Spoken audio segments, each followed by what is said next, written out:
Here I have the Commodore 64U.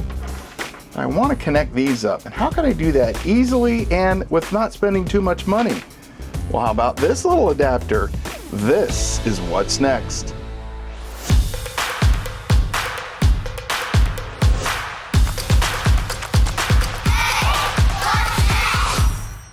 So yeah, I was perusing the old Amazon and I purchased this back on December 11th, 2025, and I'm just now getting to it.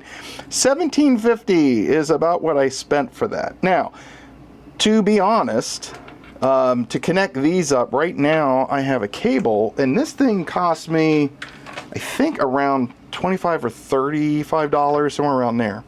So this fits into the jack in the back. And then there is your connections. Now, the one advantage is that this has the S-video connection, so a little bit cleaner video. Unfortunately, I can't find my S-video cable, so I guess we are just stuck with our AV cable. So yes, in the prior videos, when you saw the monitor running, that was the cable that I was using. But I thought that this, this adapter here might make for a fairly inexpensive tool for those that have either the original C64 or C128 or the newer C64U, whether it's this design or the newer compact Commodore that's coming out. So let's take a look at this real quick, get it unboxed, and then we're going to test it out on both the C64U and the original C64. And this is how it arrived to me. The HoneyLan's Commodore 64 128 AV Adapter S-Video Composite 2-channel audio left and right, made in China. That's it. You get this anti-static bag, and then there is the unit. And I thought something was broken. You'll notice that there is a piece that's loose in here, and that is for the Chroma High, if I'm looking at that right, this adapter here. Let me get this out of the bag, but I'm not going to use that today because all we're going to use is just the composite video. I'll be certain to keep this because it's got that one adapter in it, but here is the piece. It is pretty well built. The plastic on it is okay. It is a little loose here.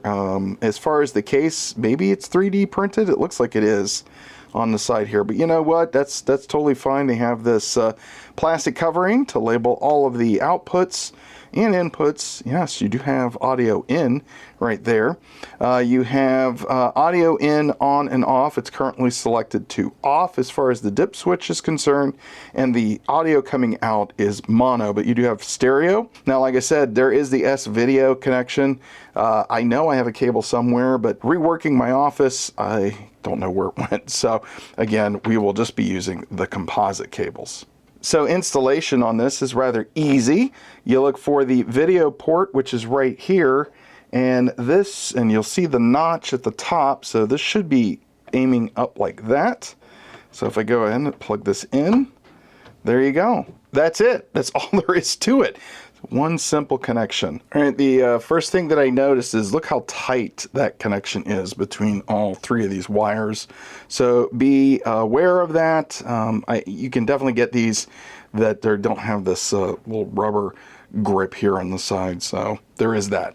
Well, I know this. I already missed my office. This is a very tight workspace here. I'm going to turn on the television first. And we need to get it set to just the video in, not the S-video.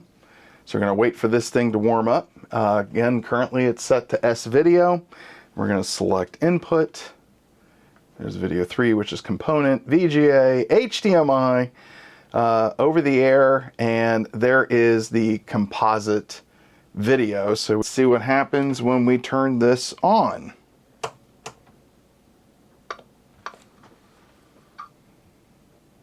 And then there you go. We got the Commodore 64. It's not as clean as S-video. Let me do a zoom in here real quick. But yeah, there you go. That's a pretty simple connection. Let me go into the menu real quick, and we're going to try to do a comparison between this connection and that other cable connection. And you know, is it better to spend a little bit more money with a higher quality cable than, let's say, this little output box?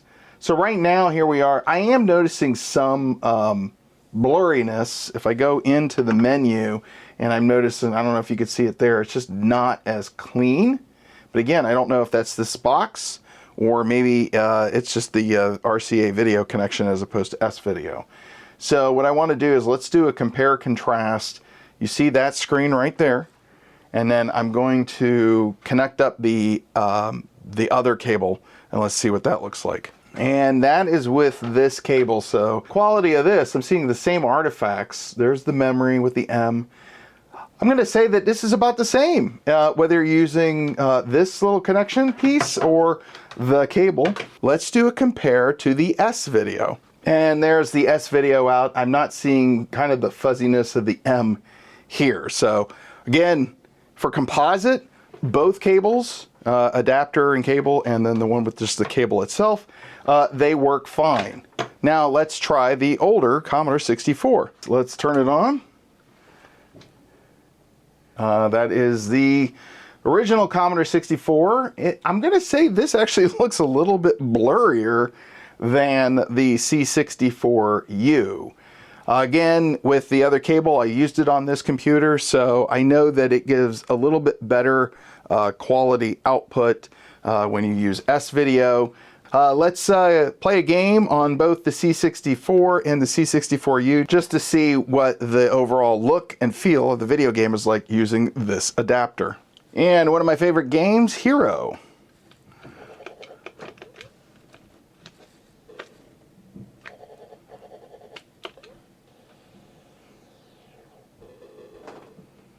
Try to get into the next level here.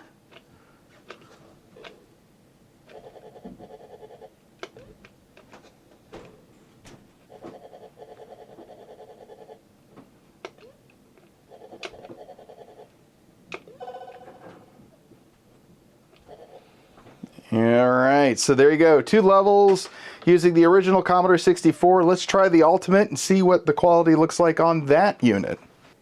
Yeah, I definitely think it looks better on the C64U than it does on the original C64. Yes, I turned up the volume at this time.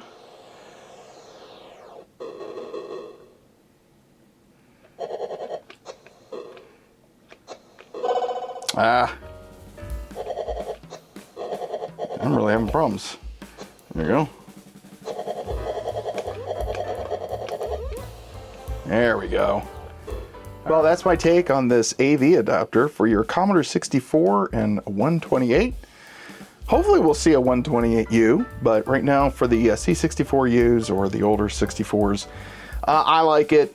It does exactly what it was advertised to do. I do like this cable because it, you know, again, it has all of the adapters to it, the S-Video, RCA, it's all right there. You do have to have the RCA connections to plug into the adapter, but otherwise, if you have a television or an older monitor that uses the composite or the S-Video connection, there you go. That makes for a pretty handy tool. Well, if you're interested in this device, I have an Amazon link in the description below. That's my look at this device today. If you liked it, go ahead and give me a thumbs up, and don't forget to click the subscribe button. And in the meantime, you can watch one of my other videos either here or here. And until next time, I'll see you again for another episode of Hey, What's Next?